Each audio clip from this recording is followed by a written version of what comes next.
नमस्ते दोस्तों, आपका वैल्यू एजुकेटर चैनल में स्वागत है, जहां आप सीखते हो स्टॉक मार्केट में इन्वेस्ट करके आप कैसे पैसे बना सकते हो। तो मेरा नाम है शशांक और आज मेरे साथ आदित्य है। एंड ये वीडियो में हम काफी डिटेल में डिस्कस करेंगे पीआई इंडस्ट्री का क्या ओवरऑल बिजनेस मॉडल है, over the period of time उन्होंने उनका जो बिजनेस मॉडल है वो कैसे शिफ्ट किया।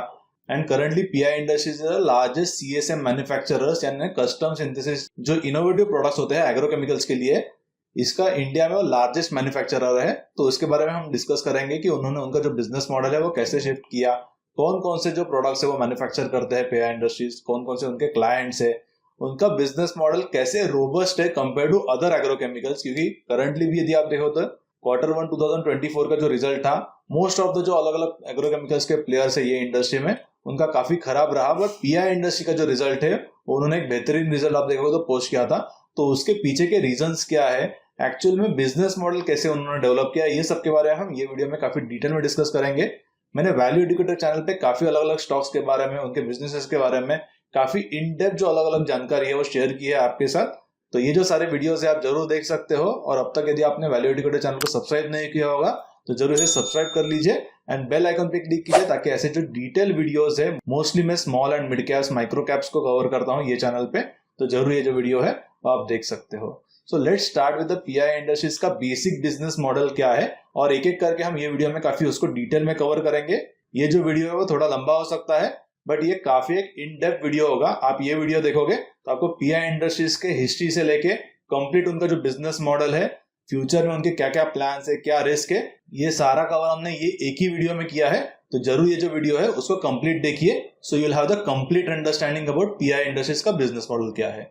सो Aditya, let's start with the PI industries का बेसिक बिजनेस मॉडल क्या है एंड फिर आगे जाके डीप डाइव करेंगे। ओके, सो पीआई इंडस्ट्रीज की बात करूँ तो it has been in the agrochemical business since the 1960s and it is one of the leading agrochemical companies in India.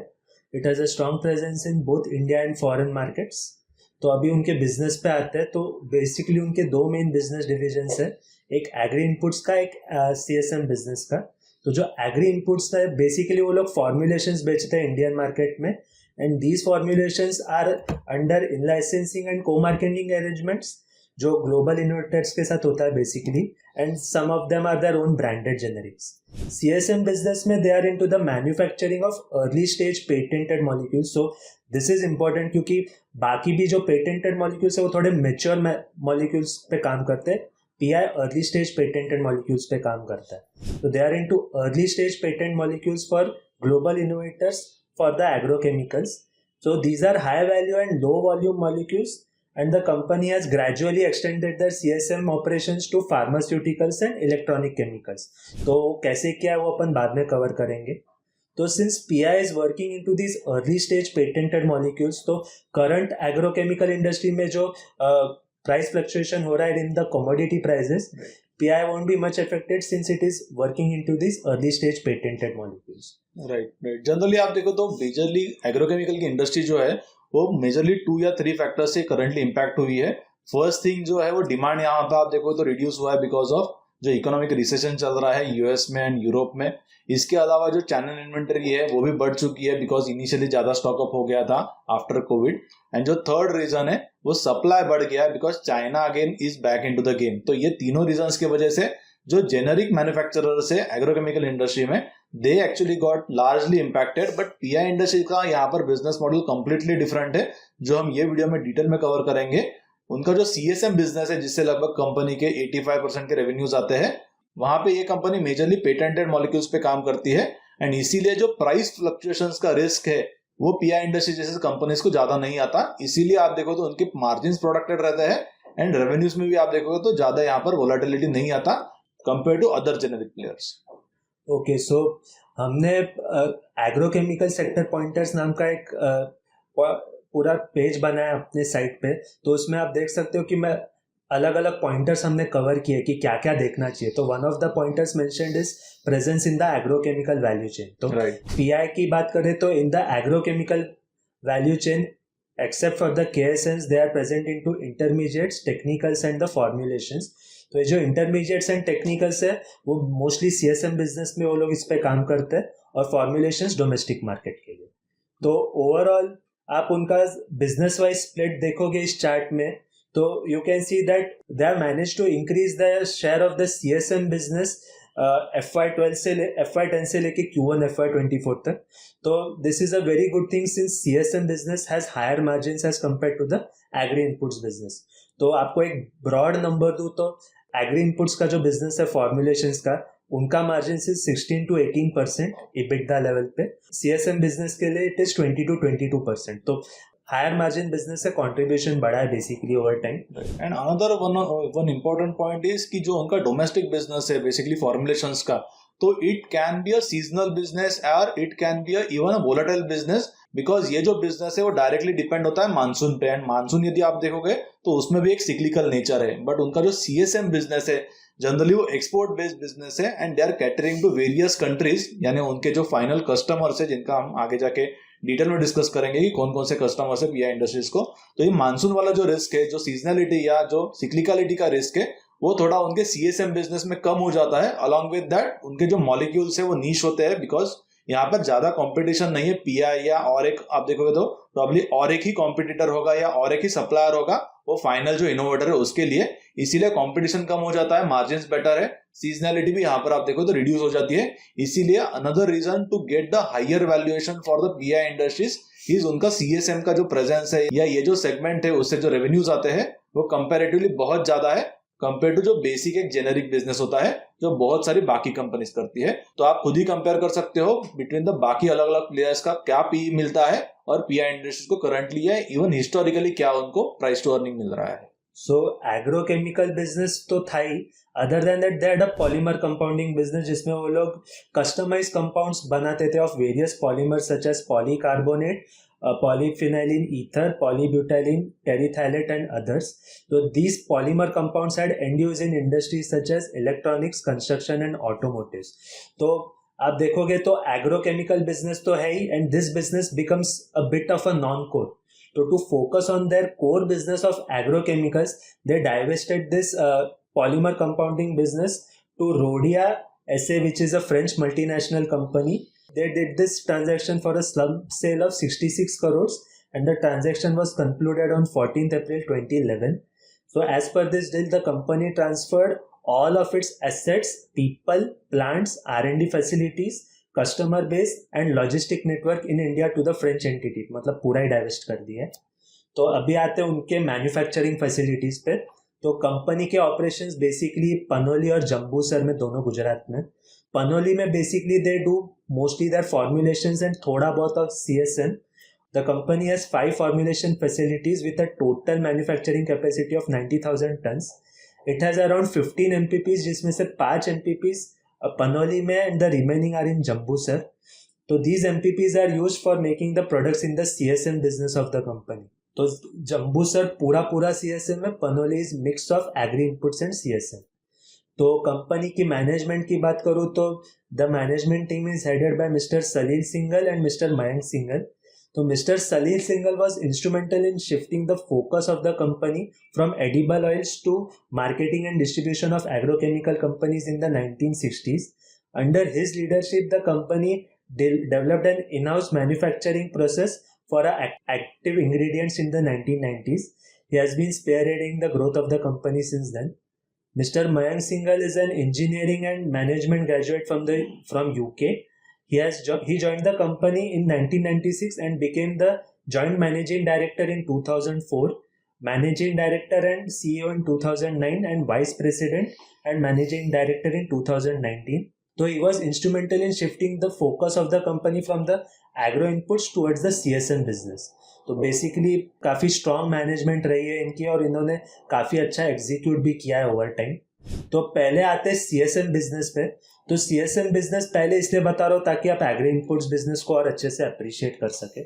CSM business में दे work on early stage patented molecules. तो CSM business में अभी जो इस level पे है तो उसका एक बैकग्राउंड है पहले. तो जब उन्होंने डिसाइड किया था कि 1996 में हम इस बिजनेस पे एंटर करेंगे तो उनको ज़्यादा बड़े कॉन्ट्रैक्ट्स नहीं मिल रहे थे for patented molecules. The reason for this was that patent को लेके कोई स्ट्रिक्ट लॉज एंड रेगुलेशंस नहीं थे इंडिया में during that time. As a result, the global MNCs were also reluctant to share their patented molecules with Indian companies. तो यहाँ पे एक मेजर चेंज ये आया कि 2005 में the TRIPS was implemented in India.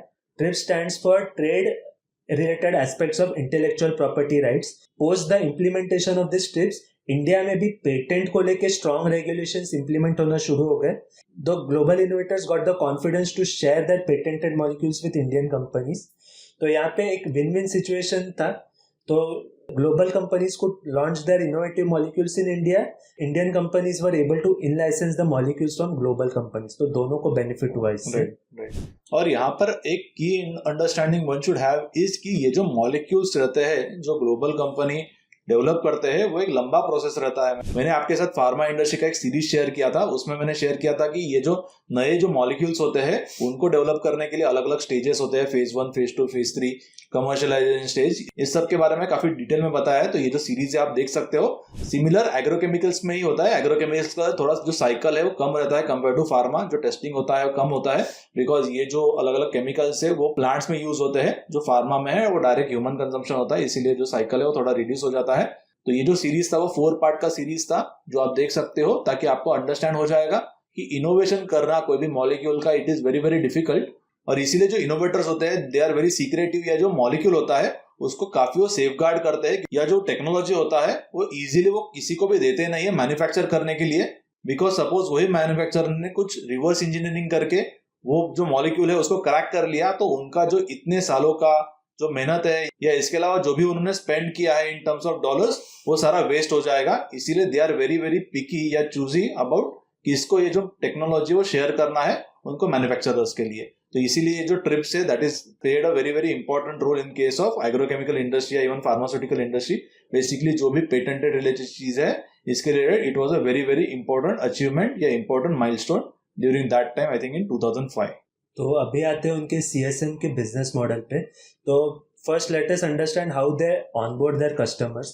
तो आप इस स्लाइड में देख सकते हो कि वो लोग कैसे उनके कस्टमर्स ऑनबोर्ड कर रहे हैं. तो it starts from customer enquiry all the way to commercial production. मतलब काफ़ी लंबा प्रोसेस है एक कस्टमर ऑनबोर्ड करने के लिए. And almost similar customer onboarding process is followed by Anupam Rasayan जो हमने अनुपम रसायन के वीडियो में कवर किया है.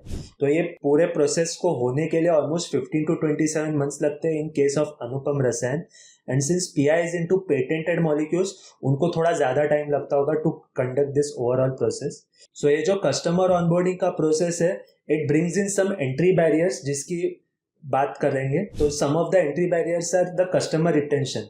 तो इतना लंबा प्रोसेस फॉलो करने के बाद कस्टमर भी आपके साथ लंबे टाइम तक रहेगा. Customer would also want to stay with you for a longer time. तो कस्टमर रिटेंशन हो जाता है. तो जो लंबा प्रोसेस मैंने आपको बताया उसमें काफ़ी stringent customers audits and approvals होते हैं.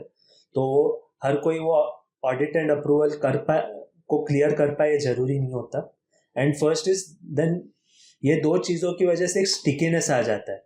तो सिंस कस्टमर रिटेन हो गया और वो आपके पास लंबे टाइम तक रहेगा तो एक स्टिकीनेस हो जाता है. एंड वही कस्टमर जितने भी मॉलिक्यूल डेवलप करेगा वो सबसे पहले आपको कंसिडर करेगा फॉर द कमर्शियल मैन्युफैक्चरिंग.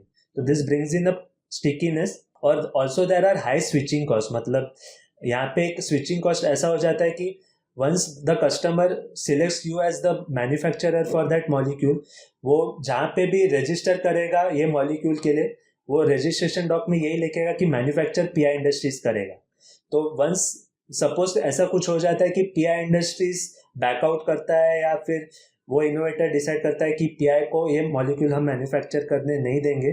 तो they have to go through that entire customer onboarding process again which is again 3 to 4 years का प्रोसेस होता है. It is too much of a hassle. तो अब आते हैं उनके कस्टमर्स पे. तो ये स्लाइड पे आप उनके कस्टमर्स देख सकते हैं. तो mostly they are Japanese companies. कुछ यूरोपियन कंपनीज है like Bayer BASF and Syngenta और एक अमेरिकन कंपनी है ड्यूपॉन्ट. बाकी सब तो जापानीज कंपनीज है. तो यहाँ पे ये जो इनोवेटर कंपनीज है बेसिकली यही लोग हैं जो मॉलिक्यूल इनोवेट करने के लिए सारा R&D वर्क करते हैं, सब कुछ इन्वेस्टमेंट करते हैं. तो ये सब वर्क R&D वर्क करके जब मॉलिक्यूल इनोवेट हो जाता है तो PI का work then starts. They work on the process of stabilising this molecule. थोड़ा उसको स्केल अप कमर्शलाइजेशन के लिए काम करते. तो कैसे करते हैं वो उसकी बात अभी हम करेंगे.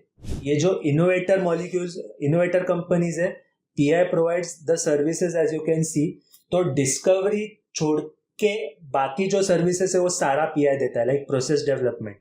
तो ये जो नया इनोवेटर मॉलिक्यूल जो डेवलप हुआ है वो थोड़ा अनस्टेबल रहता है, तो उसको स्टेबली मैन्युफैक्चर करने के लिए प्रोसेस चाहिए रहता है, तो पूरा process development and process research pi करता है। देन इनिशियली बहुत बड़े लेवल पे मैन्युफैक्चर नहीं करेंगे, थोड़ा पायलट लेवल पे शुरू होता है, फिर पायलट लेवल से धीरे धीरे स्केल अप करके it comes to the plant level, and finally जब वो मॉलिक्यूल कमर्शियल हो जाता है, and depending on the visibility of that molecule, PI can get the commercial order for commercial manufacturing of that molecule. Right. So this is the services which they provide to their CSM customers. फिर एक sample CSM process में उनको orders कैसे मिलते हैं, कैसे होता है, वो आप इस डायग्राम में देख सकते हो। तो देख सकते हो कि पहले उनको इंक्वायरी रिसीव हुई थी, फिर उन्होंने छोटे छोटे ऑर्डर्स एग्जीक्यूट करके फाइनली 2-3 साल के पीरियड में they got a big commercial order. तो ये जो इंक्वायरी से कमर्शियलाइजेशन का टाइमलाइन रहता है, it is 1 to 3 years on an average, and sometimes उसको ज्यादा भी लग सकता है। राइट। यहाँ पर एक point I would like to add देते हैं कि जनरली आप देखोगे तो कोई भी कंपनी पहले पायलट स्केल के जो प्लांट्स है, पायलट स्केल के भी पहले लैब स्केल होता है, फिर पायलट स्केल होता है, एंड देन फाइनली जो कमर्शियल मॉलिक्यूल्स जो है उनका मैन्युफैक्चरिंग होता है। तो why we are discussing about the PI industry, maybe it is already discovered stock, but वो स्टडी करने के बाद we actually can connect the dots with the some smaller companies. तो ऐसे ही हमने एक स्मॉल या माइक्रो साइज की जो कंपनी है, लगभग उसका 300-350 करोड़ का मार्केट कैप है, 100 करोड़ का रेवेन्यू है, वो बेसिकली सप्लायर है कुछ प्रोसेस इक्विपमेंट का पीआई इंडस्ट्री के लिए।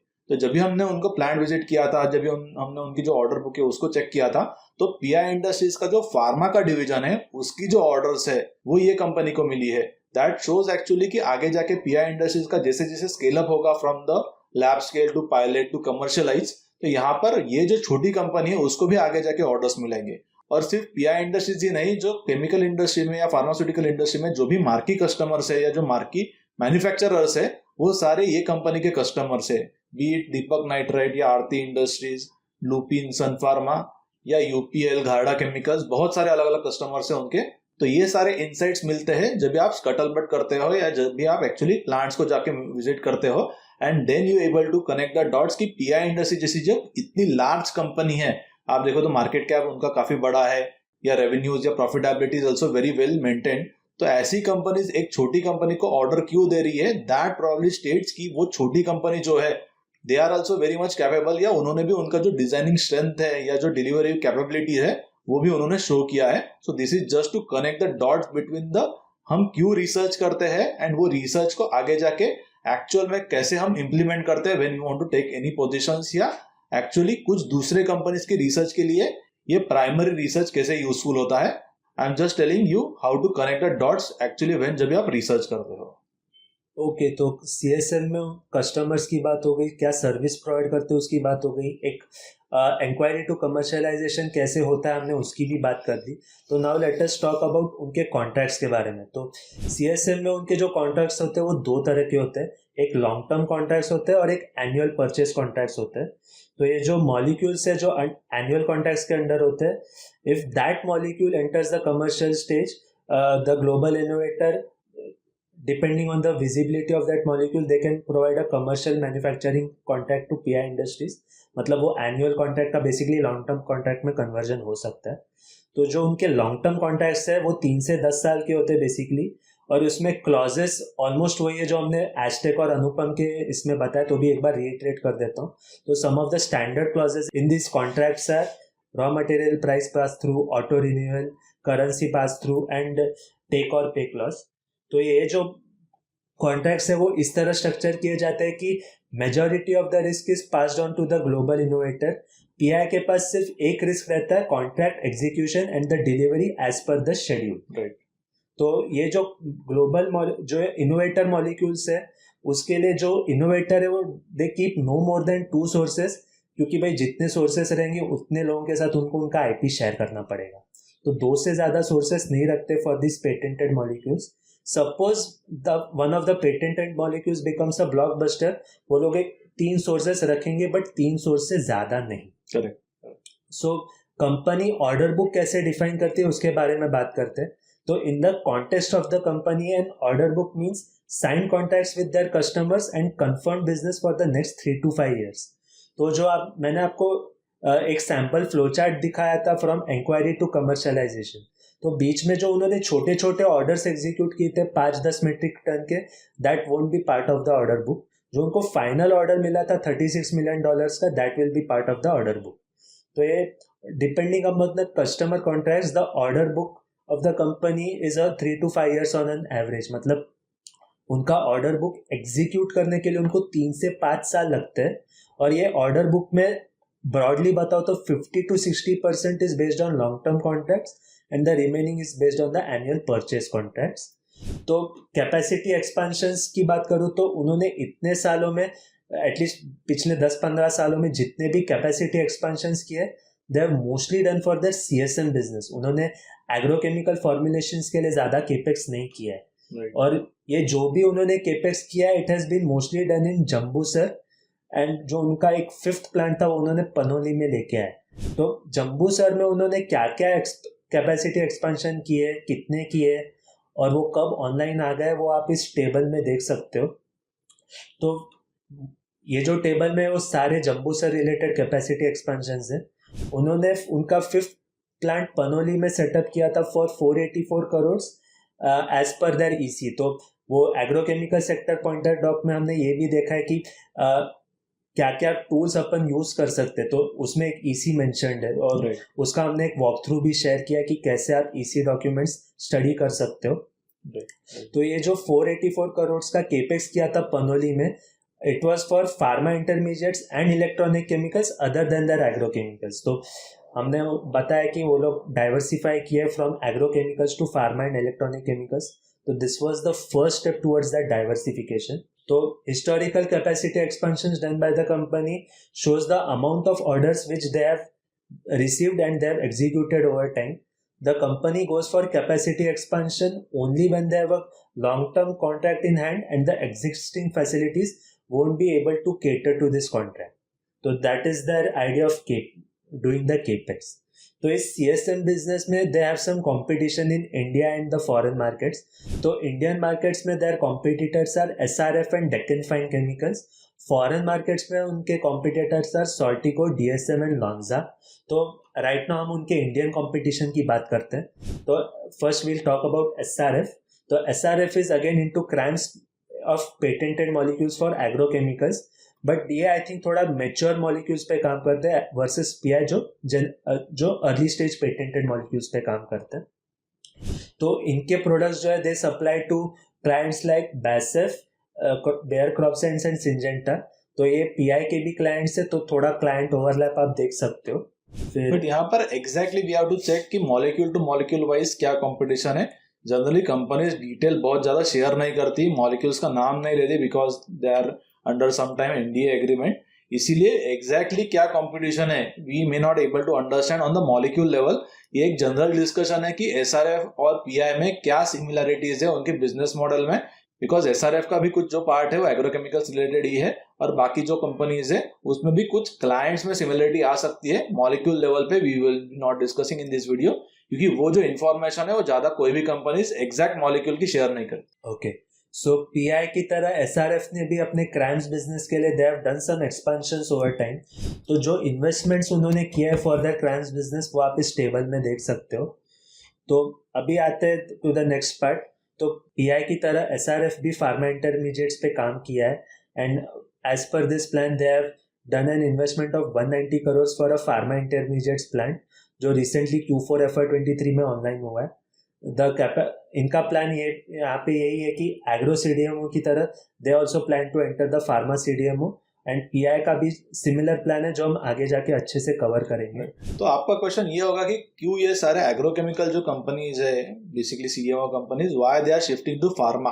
तो एग्रोकेमिकल एज ए इंडस्ट्री यदि आप देखोगे तो वो काफी लिमिटेड इंडस्ट्री है इन टर्म्स ऑफ मॉलिक्यूल्स या टोटल अपॉर्चुनिटी साइज. इसके कंपैरिजन में फार्मा एक बहुत बड़ा इंडस्ट्री है, but at the same time pharma में बहुत ज्यादा कंपटीशन है जितना एग्रोकेमिकल्स में कंपटीशन नहीं है. फार्मा में जो प्रोडक्ट्स है वो जल्दी जेनेरिक हो जाते हैं या जेनेरिक होने के बाद में आप जो पेटेंट क्लिफ जिसको कहा जाता है that is very very sharp, यानी ऑफ पेटेंटेड होने के बाद में जो फॉल इन प्राइजेस है वो फार्मा में बहुत तेजी से आ जाता है कंपेयर टू एग्रोकेमिकल्स में वो इतना आप देखो तो फास्ट या वो इतना स्मॉल टाइम ड्यूरेशन में गिरता नहीं है, तो ये कुछ डिफरेंसेस है। बट उनका अपॉर्चुनिटी बढ़ाने के लिए या अपॉर्चुनिटी साइज बढ़ाने के लिए basically all this companies are entering into pharma industry, क्योंकि वहां पे साइज ऑफ अपॉर्चुनिटी काफी बड़ा है। पीआई इंडस्ट्री और एसआरएफ आप देखोगे तो लास्ट 10-15 ईयर्स में जो कंपनीज है वो काफी बड़ी कंपनीज हो गई है करंटली, और इसीलिए उनको आगे जाके फ्यूचर में ग्रोथ करने के लिए they are slowly shifting towards the pharma industry. PI industry ने रिसेंटली कुछ फार्मा साइड में कुछ एक्विजिशन भी किए थे, इसके बारे में आगे जाके ये वीडियो में काफी डिटेल में डिस्कस करेंगे। तो ये जो वीडियो है वो आप आगे जाके भी देखते रहो। Will be discussing about very very interesting insights about PI industries का करंटली या फ्यूचर में आगे जाके क्या प्लान है जिससे उनकी फ्यूचर की ग्रोथ आ सके। Okay, so now let's come to Deccan Fine Chemicals. So Deccan Fine Chemicals provides CSM services to pharmaceuticals, agrochemicals and specialty chemicals. तो agrochemicals में they basically work on intermediates and active ingredients just like PI. Pharma में they work on key pharma intermediates and some animal health products. और specialty chemicals में their products are they work on products like polymers, rubber chemicals, dyes and pigments. So they also offer CRO services to their customers. तो CRO में PI का recently they are setting up a CRO facility जो हैदराबाद में आएगा as part of their pharma business, वो हम detail में cover करेंगे आगे। तो इससे आपको ये समझ में आता है कि ये CSM बिजनेस में एटलीस्ट डोमेस्टिक कंपटीशन का क्या लैंडस्केप है, डोमेस्टिक प्लेयर्स कैसे काम कर रहे हैं। तो now let us see that performance in CSM business. तो परफॉर्मेंस में I have included 2 parameters which are order book and number of molecules commercialize. तो ऑर्डर बुक क्या होता है वो मैं बता चुका हूँ। तो नंबर ऑफ मॉलिक्यूल्स कमर्शियलाइज मतलब उन्होंने एक साल में कितना मॉलिक्यूल कमर्शियलाइज किया। और आप देख सकते हो कि उनके ऑर्डर बुक्स जो थे वो $0.3 बिलियन थे इन FY12 एंड स्लोली वो लोग उसको $1.8 बिलियन तक लेके गए टिल Q1 FY24। तो ऑलमोस्ट 6x राइज किया है। और मॉलिक्यूल्स कमर्शियलाइज का ट्रेंड देखोगे तो on an average 3 to 4 molecules वो लोग कमर्शियलाइज कर पाए each year, which is I think a very good thing. And ये इसलिए कर पाए क्योंकि एग्रो CSM में मॉलिक्यूल्स कमर्शियलाइज कर पाना is a bit easier as compare to pharma CSM। Pharma CSM में मॉलिक्यूल कमर्शियल स्टेज पे जाने का प्रोबेबिलिटी बहुत कम होता है as compare to the agrochemicals. तो CSM बिजनेस अच्छे से कवर कर लिया। तो let's now focus on the agro inputs business. तो एग्रो इनपुट्स में इनका जो business model it is based on 3 elements: in licensing, को मार्केटिंग एंड ब्रांडेड जेनरिक्स। तो ब्रांडेड जेनरिक्स तो जो इनके अपने इन हाउस उन्होंने डेवलप किए वो है। तो इन लाइसेंसिंग और को मार्केटिंग क्या होता है वो अच्छे से समझते हैं पहले। तो इन लाइसेंसिंग अरेंजमेंट ऐसे काम करता है। First the company onboards the client for the CSM business. CSM business में वो उनके लिए एक पेटेंटेड मॉलिक्यूल मैन्युफैक्चर करता है। एंड सपोज PI को लगता है कि इस पेटेंटेड मॉलिक्यूल का कोई पोटेंशियल है इंडिया में, तो वो लोग ग्लोबल इनोवेटर से ये मॉलिक्यूल इन लाइसेंस करके उसका फिर मार्केटिंग एंड डिस्ट्रीब्यूशन करेंगे। करेक्ट। तो बेसिकली इसमें ये होता है कि वो लोग टेक्निकल्स या तो इनोवेटर से सोर्स करेंगे या इन हाउस बना के उसका फॉर्मुलेशन बना के मार्केटिंग एंड डिस्ट्रीब्यूशन करेंगे इंडिया में। ये जो ब्रांडेड फॉर्मुलेशन लॉन्च करते हैं वो लोग अपने ब्रांड नेम पे लॉन्च करते हैं और रजिस्ट्रेशन भी उनके नाम पे होता है। And PI is the exclusive distributor for this product. तो इसलिए मैंने आपको CSM बिजनेस इतने अच्छे से समझाया ताकि आप ये इन लाइसेंसिंग अरेंजमेंट समझ पाओ अच्छे से।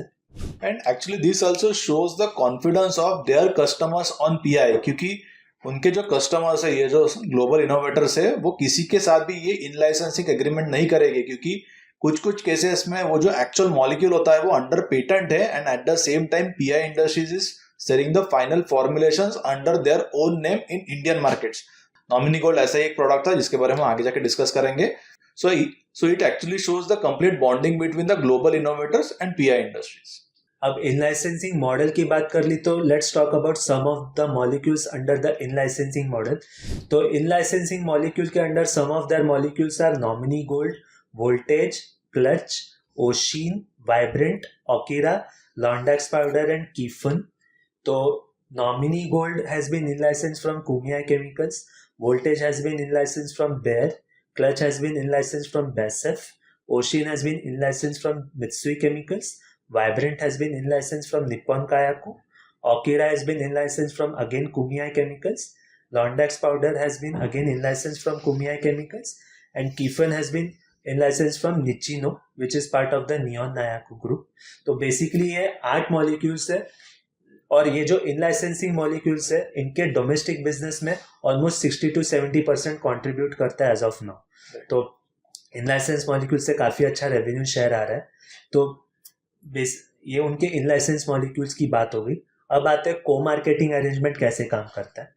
सो under the co marketing arrangement the innovator company shares its molecules with PI and then PI can share this molecules with its peers. तो कुछ और इंडियन कंपनीज होंगी, तो PI and some other Indian companies will collectively do the marketing and distribution of this product. तो under this arrangement PI has no exclusivity जो in licensing में थी। तो some of the co-marketed products of the company are Legacy, Elite, Header and Fender। तो Legacy is a co-marketing product with Bayer, और जो बाकी तीन है Elite, Header and Fender, they are under co-marketing arrangement with BASF। तो this is how their business model works in the agri inputs.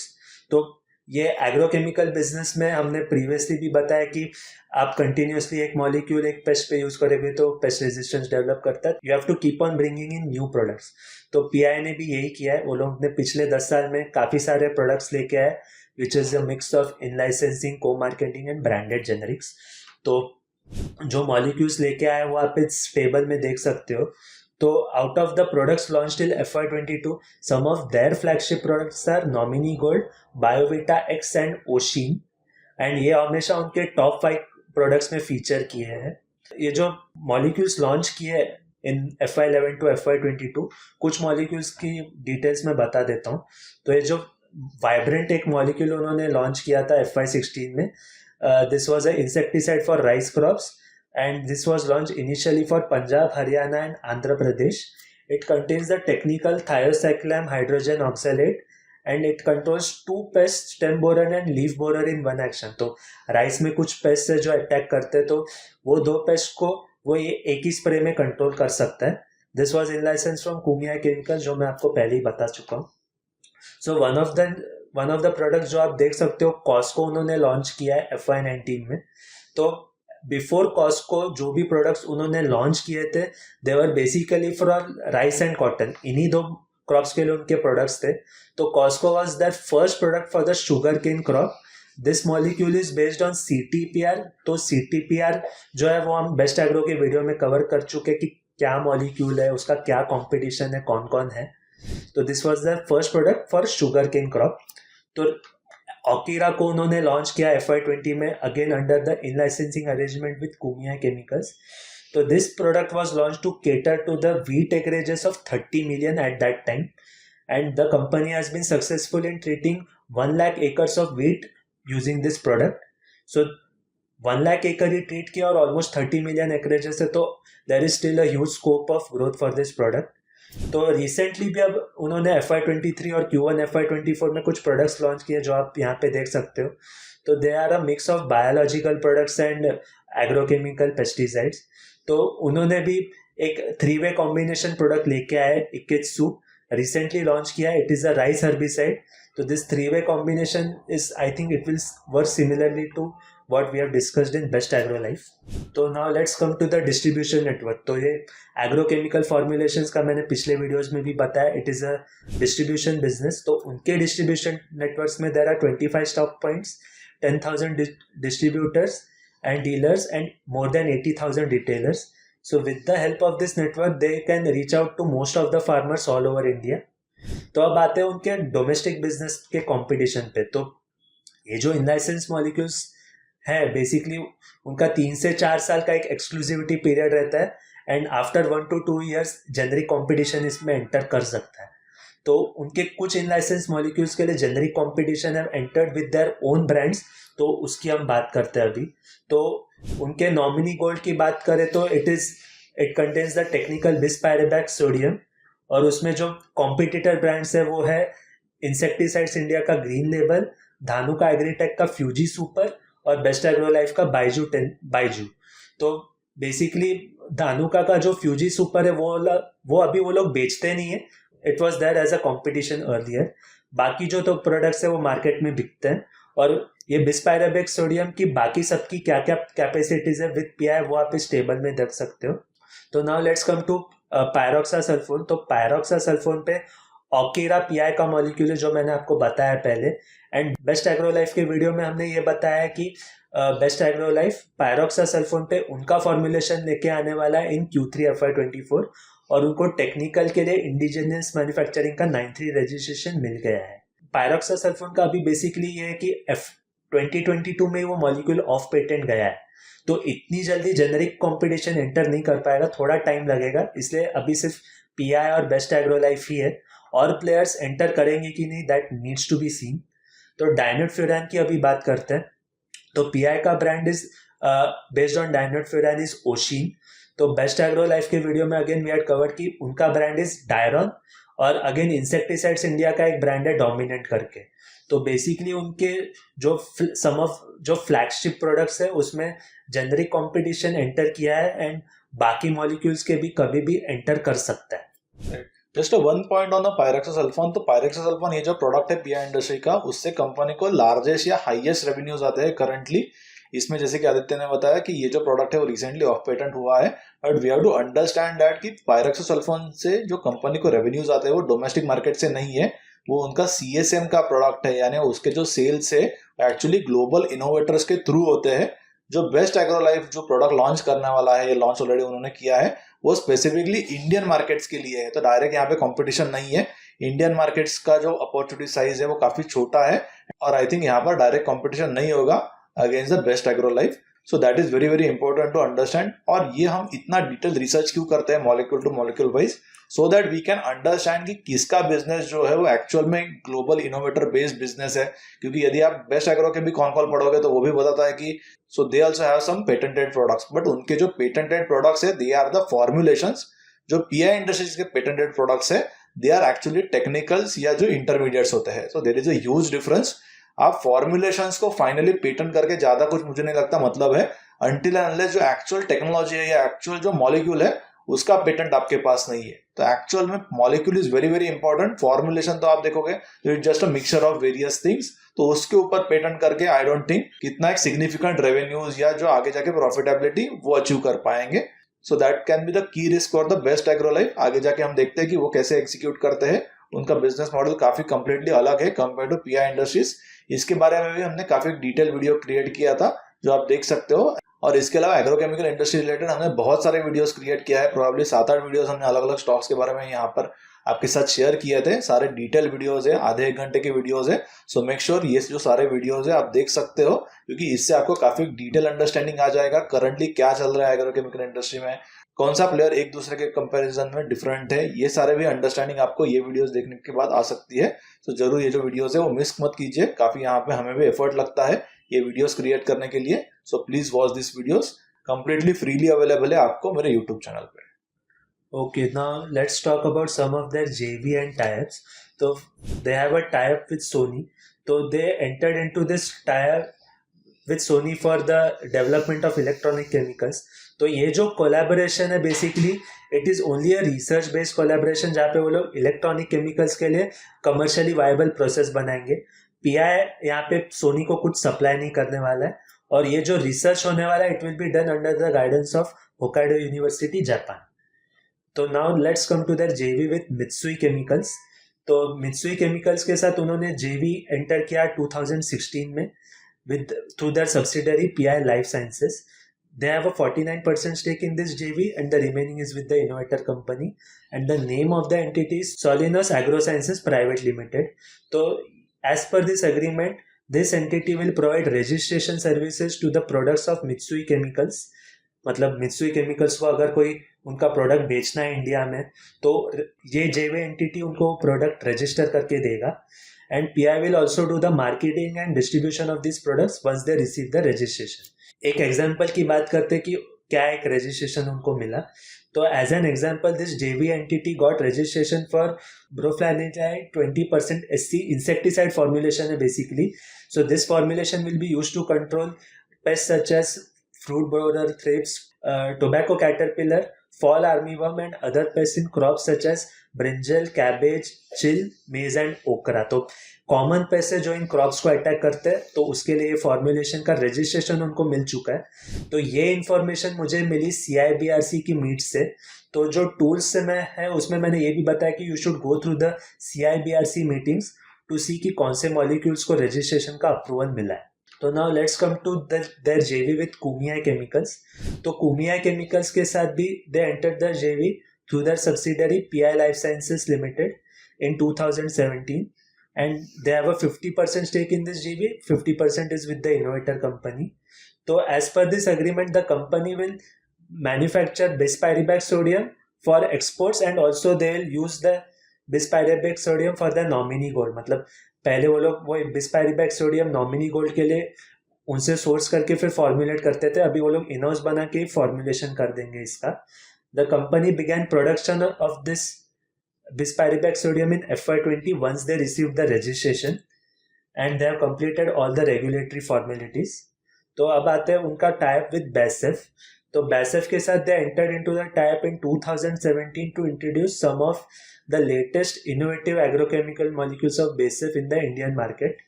So as part of this plan, the company has launched Elite, a maize herbicide, and 2 rice fungicides, header and fender. तो ये basically उनके को marketing molecules है जिनकी बात मैं पहले कर चुका हूँ। तो इस टाइप का पीछे का आइडिया ये है कि PI already had a strong presence in the rice market due to some of its products such as Nominee Gold. So therefore BASF plan to partner with PI and use that presence in the rice market for their products. Basically ये idea था। तो अब आते हैं उनके acquisitions पे। तो उन्होंने पहला एक्विजिशन किया इसाग्रो का। This is probably one of the first big acquisition जो उन्होंने इतने टाइम में किया है। तो इसाग्रो का एक्विजिशन उन्होंने 27 दिसंबर 2020 तक पूरा कंक्लूड कर लिया था। और ये जो इसाग्रो है उनका एक एशियन सब्सिडरी है इसाग्रो एशिया, जो उन्होंने इसाग्रो SPS से अक्वायर किया। तो Isagro SP is basically the Italian entity. तो ये जो entity it is into contract manufacturing almost similar to PI, and they are into agrochemicals का marketing and distribution for that local business. मतलब PI के जैसा almost similar business है। तो as per this transaction the domestic business of PI was transferred to Jivagro Limited. तो जो जीवाग्रो limited है वो एक सब्सिडरी है, और इसाग्रो का जो डोमेस्टिक बिजनेस है वो इसमें ट्रांसफर हो गया, और जो इसाग्रो का CSN बिजनेस है वो PI के CSN बिजनेस के साथ मर्ज हो गया। मतलब PI के साथ मर्ज हो गया एक तरह से। तो ये जीवाग्रो के under they have launch some brands which are mostly focused on horticulture. तो क्या ब्रांड्स लॉन्च किया है वो आप इस इमेज में देख सकते हो। तो it is a mix of fungicides, insecticides and biostimulants. तो basically this is what they have done for Isagro. अभी आते हैं उनके QIP पे। तो रिसेंटली उन्होंने 2020 में 2000 करोड़ का QIP रेज किया था। तो दिस QIP उनका प्लान था कि ये चीज़ के लिए यूज करेंगे। तो first was expansion of the agchem CSN business, second was scaling up of some niche technologies which the company has been working on for the last couple of years, and diversifying into other verticals such as electronic chemicals, pharma, specialty chemicals, nutraceuticals, imaging chemicals and others. तो CSN business में अब तक majority उनका agrochemical से ही रहा है, and I've said earlier they plan to diversify into other verticals. Right. क्या plan है वो हम अभी डिस्कस करेंगे। तो let's start with electronic chemicals. तो the company as part of that plan they diversified into electronic chemicals, and उन्होंने पनोली में केपेक्स किया था इसके लिए, जो डिटेल्स है वो मैं पहले बता चुका हूँ। तो उन्होंने as per there EC document क्या क्या इलेक्ट्रॉनिक केमिकल्स के लिए अप्लाई किया वो आप इस टेबल में देख सकते हो। तो again and again EC document is a must read if you want to understand the chemical industry, क्योंकि उसमें ही प्रोडक्ट्स के बारे में बताया जाता है कि क्या क्या प्रोडक्ट्स के लिए हम अप्लाई कर रहे हैं, कितना कैपेसिटी एक्सपांड कर रहे हैं इस प्रोडक्ट का। तो EC is one of the important tools which you need to refer to. तो यहाँ पर आप एक शॉर्ट वीडियो भी देख सकते हो उसके रिलेटेड कंप्लीटली कैसे EC में जाना है, वहाँ पे कहाँ कहाँ पे क्लिक करना है, क्या टाइप करना है, फिर कौन कौन से अलग अलग सेक्शंस ओपन होते हैं, वहाँ पे आपको क्या क्या फाइल्स जो है वो चूज करनी है, फाइल ओपन होने के बाद एक्चुअली कहाँ पर डिटेल्स देखने हैं। काफ़ी एक डिटेल डॉक्यूमेंट होता है EC का, जो जनरली कॉन कॉल्स में आप देखो तो प्रोडक्ट वाइज डिस्कशन नहीं होता है। वो कुछ प्रोडक्ट्स जो है वो आपको शायद जो EC है उसमें मिल सकते हैं, इवन कैपेसिटीज भी मिल जाती है। तो थोड़ा एक अच्छा डॉक्यूमेंट होता है, थोड़ा एक प्रोसेस भी समझ जाता है कंप्लीट, वो रिएक्शन का प्रोसेस क्या है।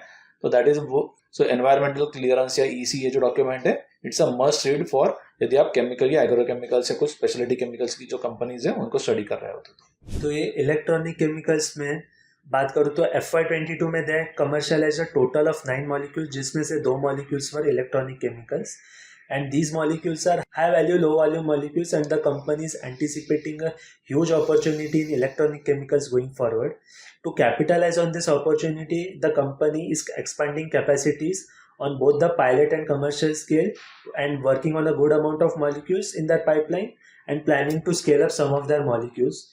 So their plan is to commercialize 4 to 5 molecules going forward. उन्होंने रिसेंट कॉन कॉल में ये गाइडेंस दिया है कि ये इलेक्ट्रॉनिक केमिकल्स का business won't be as big as that pharma and agro CSM business, तो उन्होंने रिसेंट कॉन कॉल में बताया। तो इलेक्ट्रॉनिक केमिकल्स के बाद फार्मा में उन्होंने अब तक क्या क्या काम किया है, let's have a look at that.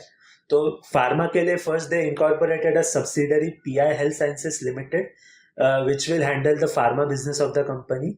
They have been working in the pharma vertical for the last 5 to 7 years, मतलब ऑलमोस्ट 2015 से उन्होंने आई थिंक R&D लेवल पे काम करना शुरू किया फार्मा में, एंड अभी उन्होंने एक्विजिशंस किए हैं।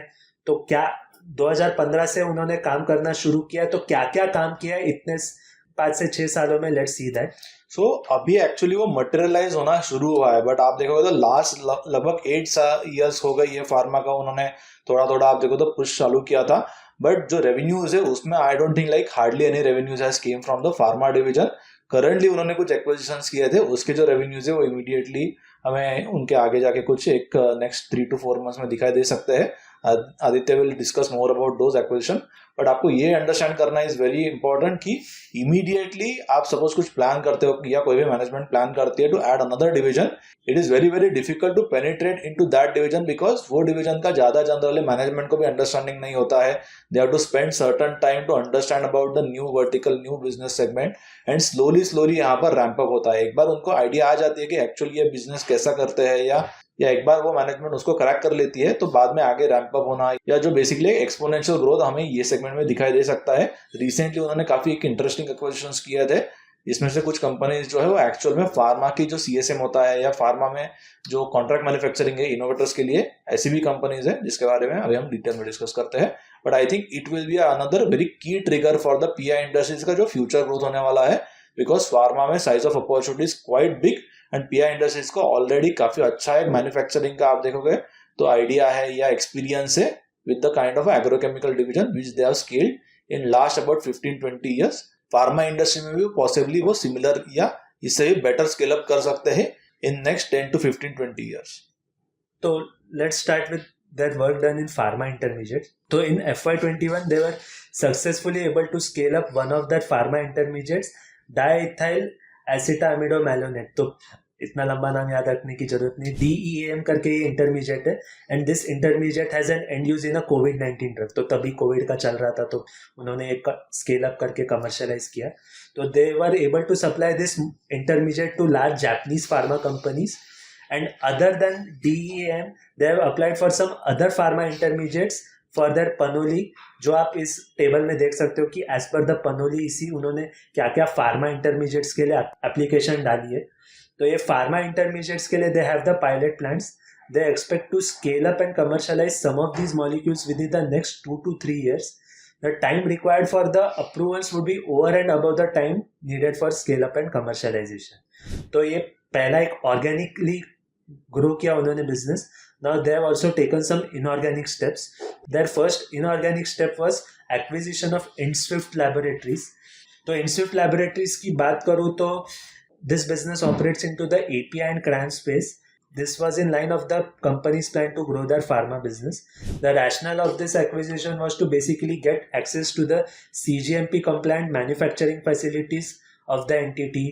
फिर उनका जो approvals है, they had some approvals from regulators like US FDA, Europe का EDQM, जापान का PMDA, ब्राजील का ANVISA, कोरिया का KFDA एंड अदर मार्केट्स। तो ये उनको PI को मिल जाते हैं post the acquisition, and they also would have got access to the R&D setup in Mohali, their strong product pipeline, vendor contracts, sales, marketing and distribution networks which cover more than 70 countries and serve more than 200 customers.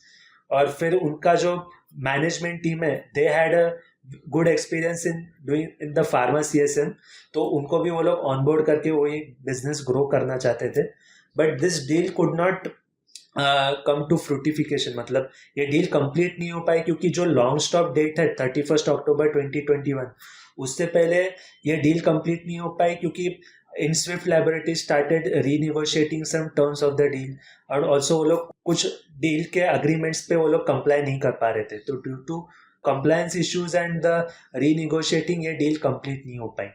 तो अब आते हैं TRM and Archimica पे, which is their major acquisition in pharma and जो अभी complete भी हो चुका है. ये TRM और आर्केमिका को उन्होंने अक्वायर किया एंड जून 2023 तक दोनों ट्रांजैक्शंस क्लोज कर दिए. तो अब TRM की बात करते हैं पहले. तो TRM is a American company and they provide solutions in medicinal chemistry and process research and development for rare diseases using their own innovative chemistry capabilities. They provide these services to pharma and biopharma companies. And basically ये pre clinical और clinical stages पे ये लोग काम करते हैं in the Asia Pacific and the US. तो ये pre clinical and clinical stages क्या होते हैं वो आप वो फार्मा सीरीज का वीडियो देखेंगे तो आपको समझ में आ जाएगा. They have manufacturing facilities in India and R&D facilities in both the India and US, and these R&D facilities have been helping them in developing products. तो TRM जो है वो सिर्फ पेटेंटेड मॉलिक्यूल्स के CDMO में डील करता है and they are right now operating at a 50% capacity utilization. तो उनका हिस्टोरिकल फाइनेंशियल परफॉर्मेंस आप इस टेबल में देख सकते हो. तो right now company has acquired 100% stake in TRM India Private Limited and Solis Pharmachem जो TRM की इंडियन सब्सिडरीज है. एंड फिर उन्होंने जो US एंटिटी है उसमें भी उसके थोड़े एसेट्स अक्वायर किए. तो ये पूरा कंसिडरेशन आप देखोगे तो इंडियन एंटिटीज के लिए $42 million एंड $3 million, मतलब $45 million for the Indian entities, and जो US एंटिटी को अक्वायर किया उसके एसेट्स उसके लिए $5 million, मतलब $50 million का टोटल अमाउंट पे किया है. तो ये जो TRM है इनका as of now EBITDA is $14 million. तो EBITDA पे आप देखोगे तो ऑलमोस्ट 3x EBITDA पे एक्विजिशन कंडक्ट किया, which I think is a very good acquisition. Now in addition to the upfront purchase cost paid by PI, they will also pay $25 million over the next 6 years as and when TRM US achieves the milestones agreed upon in the TRM US APA. तो basically एक agreement sign किया है and as per the performance they will send this performance linked incentives to the US entity, and this transaction was closed on 2nd June 2023. तो basically एक company को acquire किया for patented CSM. अब हम आर्केमिका की बात करेंगे जिसको अक्वायर किया है फॉर द जेनरिक CSM. तो दोनों के लिए काम किया है बेसिकली. तो Archimica is a Italian based company. 75 year से उनका ऑपरेशन चालू है. 75-year-old कंपनी है. Archimica is a highly reputable niche API manufacturer and CDMO player. So, इस एंटिटी की बात करूँ तो they own 24 US DMF stand for Drug Master files and GMP manufacturing facilities for API and intermediates. Their facility near Milan has certifications from regulators such as US FDA, IFA and others. तो इसकी मैं बात कर चुका हूँ regulators क्या क्या है. The company's products find application in therapies such as oncology, anti-ulcer and anti-arthritis. तो बेसिकली फार्मा में स्क्रैच से एक एसेट बना के फिर उससे API या इंटरमीडिएट मैन्युफैक्चर करने में टाइम लगता है due to the approvals required. तो अभी इन्होंने सिंस acquire कर लिया एसेट तो they don't need to spend time on approvals. They can immediately start their work of expansion. तो आर्केमिका का राइट नाउ 80% रेवेन्यूज ये नीश API से आता है एंड 20% CDMO से आता है. एंड वो लोग भी अभी 50% कैपेसिटी यूटिलाइजेशन पे ऑपरेट कर रहे हैं for both their niche APIs and CDMO business. ये इवेंचुअली रैंप अप हो जाएगा. तो इसका एक्विजिशन की बात करूँ तो इसमें भी 100% स्टेक अक्वायर किया है which through their subsidiary in Netherlands. तो बेसिकली ये कंपनी का एक सोल शेयर होल्डर था लामोहा 12 GmbH which is a PE fund. तो ये PE फंड से उन्होंने पूरा स्टेक अक्वायर कर लिया है. This acquisition has been done for a consideration of 34.2 million euros और $38 million. और वो टाइम पे इस कंपनी का EBITDA was $7 million. तो अगेन एक EBITDA बेसिस पे आप देखोगे तो 5x EBITDA पे ये कंपनी को अक्वायर किया है. This transaction was closed on 27 April 2023. अब से ये कंपनी का होली ओन सब्सिडरी बन चुका है. तो टोटल आप दोनों ट्रांजैक्शंस मिला के देखोगे तो $88 मिलियन खर्च किए with the total EBITDA of $21 million. तो ओवरऑल 4x EBITDA पे दोनों एक्विजिशंस Yes. किए, which is I think very good buy these valuations, क्योंकि फार्मा इंडस्ट्री में भी एग्रो इंडस्ट्री की तरह स्लो डाउन चल रहा था, तो काफी अट्रैक्टिव वैल्यूएशंस पे दोनों मिल गए. मुझे लगता है एक्वाजिशन एक्चुअली कंपनीज को तभी करने चाहिए जब भी जो एंड इंडस्ट्री है उसमें कुछ स्लो डाउन है या कुछ हेडविंड्स आए, तभी आपको ये जो कंपनीज है वो सस्ती मिलेगी. अदरवाइज 4-5 टाइम्स EBITDA में कोई भी कंपनी को खरीदना is very very I think difficult. Generally during a good cycle similar companies are available probably at 20, 30, 40 times multiples of EBITDA. तो I think the PI industries ने जो एक्विजिशंस किए हैं that are very very good acquisitions at very good valuations. अभी आगे जाके वो कैसे स्केल अप करेंगे या कैसे उनके जो ऑपरेशंस है वो उनके एग्जिस्टिंग बिजनेस में मर्ज करेंगे, that we have to see. But मुझे नहीं लगता कि that will be very very challenging. PI industries के पास काफी एक आप देखोगे तो एक अच्छा मैनेजमेंट है, बैंडविड्थ काफी अच्छा है, काफी पुराने लोग भी है. So I don't think like it will be a major challenge. Major challenge might be the actually pharma industry जो है वो नया इंडस्ट्री कंपनी के लिए, तो that we have to see कि वो आगे जाके वहां पर कैसे स्केल अप करते हैं. So it is a interesting thing and मुझे लगता है कि this will be the new journey for the PI industry. अब तक जो जर्नी था वो एग्रोकेमिकल्स का ही था. अभी यहाँ से फ्रॉम 2023 ऑनवर्ड्स जो जर्नी होगा नेक्स्ट प्रोबेबली 15-20 ईयर्स के लिए, that will B agrochemicals plus pharma, जो नया डिवीजन उन्होंने रिसेंटली ऐड किया है by doing this some acquisitions. Okay, now let's talk about the capex plan specific to these two entities. तो इनके लिए they plan to do a capex of $10 to $15 million for the next 3 to 4 years. This is inclusive of the R&D setup, TRM and Archemica, and the company expects the revenues of both these entities to double in the next 3 to 4 years. So now let's talk about the broad outlook for the pharma. तो company, मैंने जैसे बात किया कि उन्होंने transaction 2 जून 2023 और 27 अप्रैल 2023 में complete कर लिए थे. तो ये जो फार्मा एसेट्स एक्वायर किए Q1 FY24 में ऑलमोस्ट 44 करोड़ का रेवेन्यूज आया है, और ये कंपनी एक्सपेक्ट कर रही है कि इनिशियली इनसे 14 to 15% का EBITDA मार्जिन आएगा, एंड जैसे जैसे ये बिजनेस मैच्योर होगा तो 20 to 24% का EBITDA मार्जिन आएगा. तो PIHS is also coming up with a brand new integrated pharma research center at IKP Hyderabad. So this center will offer both CRO and CDMO services to a wide set of customers across the entire pharma value chain. तो pharma value chain में basically clinical होता है, clinical stages होता है जिसमें phase 1, phase 2, phase 3 होता है, then फिर commercialization होता है, manufacturing होता है. तो ये पूरे value chain में they will offer services to their customers. This center will be a GMP compliant facility and will complement the 3 research platforms of the acquired entities. तो इनके तो है ही, प्लस PI खुद का CRO फैसिलिटी सेटअप कर रहा है. हमने अभी बात की थी कि एग्रो में अपॉर्चुनिटी थोड़ी लिमिटेड है एंड फार्मा में अपॉर्चुनिटी थोड़ी बड़ी है. तो इसी की बात करूँ तो एग्रो CSM का जो मार्केट है वो $5 बिलियन का है, और जो फार्मा CSM का मार्केट है वो $40 बिलियन का है, ऑलमोस्ट 8x. तो therefore there is a huge runway for growth in pharma CSM, and the company envisions pharma vertical as one of their key pillars for growth. They aim to create a differentiated position in the pharma sector by leveraging their capabilities in complex chemistry, process development, operational excellence, and technology platforms. They also plan to build strong partnerships with the global pharma innovators. तो in conclusion बात करूँ तो उन्होंने agro CSM में जो कुछ भी किया है, they plan to replicate that same thing in the pharma CSM. That's their broad plan going forward. और अब आते हैं उनके फाइनेंशियल्स पे. तो फाइनेंशियल्स देखोगे तो काफ़ी अच्छे नंबर्स पोस्ट किए कंपनी ने. मतलब उनके जो रेवेन्यूज है वो 879 करोड़ से 6,492 करोड़ पे गए इन FY23, ऑलमोस्ट 8x किया है रेवेन्यूज.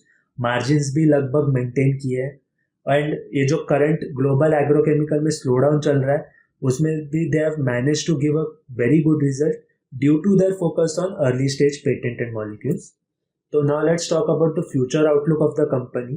तो 2000 करोड़ का जो QIP रेस किया था उसमें से as per the management 1133 crore का QIP अभी भी बचा है, and they will deploy this as per what they have planned. फिर FY24 के लिए 900 करोड़ का केपेक्स प्लान किया है, जिसमें 2 प्लांट्स पे वो लोग काम कर रहे हैं, एंड ये जो कैपेसिटीज है वो फंजिबल होंगी. One of the plants will come online in H2 FY24 and the other plant will come online in FY25. The other part of this capex is towards automation, qualitative improvement of sites, R&D and technological upgradation of plants. मतलब 900 करोड़ पूरा MPP में नहीं जाएगा. Major part will be towards MPP and the other part will be towards the points I have mentioned just now. CSM exports में उनका order book $1.8 billion का जो मैंने previous charts में बताया था, and they plan to get revenues till the next 3 to 4 years based on this order book. Company जो current capex कर रही है, some of that capex will be used to support this order book. उनका plan यही होगा CSM में to commercialize 4 to 5 molecules every year going forward. And right now CSM business में they are getting major inquiries from the non-AgChem space. मतलब active space में तो वो लोग स्ट्रांग है ही, नॉन एक्टिव स्पेस से भी अभी उनको इंक्वायरीज आना शुरू हो गई है. जो उनके करंट एफपीपीज है, they are right now adequate enough to support the current inquiries. And suppose current MPPs sufficient नहीं है तो they will plan a additional capex to support this non active inquiries. तो नॉन एक्टिव से उनका plan basically ये है कि to get 20% revenues from the non active space in the next 4 to 5 years. तो CSM बिजनेस के under almost 90 to 95% अभी तो एगकेम बिजनेस है and the remaining is non agchem. तो प्लान यही होगा कि 20% लेके आए from the non agchem business in the next 4 to 5 years and to launch 4 to 5 non agchem products in FY24. Finally अब आते हैं रिस्क पे. तो no business is without risk. तो कंपनी का ये since it is into crimes business, यहाँ पे मेजर रिस्क यही होता है कि आप कॉन्ट्रैक्ट एग्जीक्यूट करने में कुछ गड़बड़ कर देते हो तो फिर आपको आगे जाके कॉन्ट्रैक्ट्स मिलने में दिक्कत हो सकती है. मैंने क्राइम्स बिजनेस में कुछ कुछ रिक्वायरमेंट्स डिस्कस किए जो पिछले वीडियोस में आप देख सकते हो. एक एडिशनल रिक्वायरमेंट यहाँ पे ये आ जाते हैं कि since PI is into early stage patented molecules, यहाँ पे one of the major requirement is of IP protection. मतलब अगर आप आईपी प्रोटेक्ट करने में सक्सेसफुल नहीं हो पाते हो, आप उनका आईपी प्रोटेक्ट नहीं कर पाते हो, तो एक तो it will be a significant dent on your reputation and आपको आगे जाके कोई सीएसएम कॉन्ट्रैक्ट्स नहीं मिलेंगे, आपको आपके साथ कोई इनोवेटर काम नहीं करेगा. तो this is actually one of the major criteria for a innovator while giving business to a CSM company. अभी हमने जो पिछले वीडियोस किए थे वो जेनरिक बेस्ड सीएसएम था, तो ये क्राइटेरिया इतना इंपॉर्टेंट नहीं था. तो थर्ड आते हैं उनका जो डोमेस्टिक मार्केट में वो लोग जो इनलाइसेंस मॉलिक्यूल्स लेके आ रहे हैं उनमें जेनरिक कंपटीशन आ सकता है. कुछ मॉलिक्यूल्स के लिए आ चुका है जिनकी बात कर चुके हैं एंड आगे जाके भी उनके बाकी मॉलिक्यूल्स के लिए जेनरिक कंपटीशन आ सकता है. तो इससे बेसिकली क्या ये होगा कि जो उनके इनलाइसेंस मॉलिक्यूल्स जो थोड़े प्रीमियम पे बेच रहे थे उनमें थोड़ा प्राइस इरोशन आ सकता है. तो that's the risk they face in the domestic market. Right. So ये आई नो कि वीडियो काफी लंबा हुआ है, बट आई थिंक कि ये काफी आपको एक इनसाइट देगा कंप्लीट जो पीआई इंडस्ट्री का बिजनेस मॉडल है. स्टार्ट से एंड तक हमने बहुत सारे अलग अलग जो टॉपिक्स है उनको कवर किया है एंड इसीलिए हम ये जो कंपनीज है वो इतना इन डेप्थ पढ़ते हैं so that we can connect those dots to understand the businesses of other industries या अदर कंपनीज स्पेसिफिकली जो छोटे हो सकते हैं या उनके कुछ सप्लायर्स हो सकते हैं. ऐसे ही हमने एक कंपनी में इन्वेस्ट किया था जिसका नाम है BW इंजीनियरिंग, जिसके बारे में मैं आपको पहले बताया था. तो ये बेसिकली सप्लायर है पीआई इंडस्ट्रीज का. उन्होंने रिसेंटली कुछ पायलट स्केल के जो प्रोजेक्ट्स है या लैब स्केल के जो प्रोजेक्ट्स है वो पीआई इंडस्ट्रीज को डिलीवर किए थे. उनके फार्मास्यूटिकल जो बिजनेस मॉडल है, उनका जो फार्मास्यूटिकल जो सेगमेंट है इसके लिए.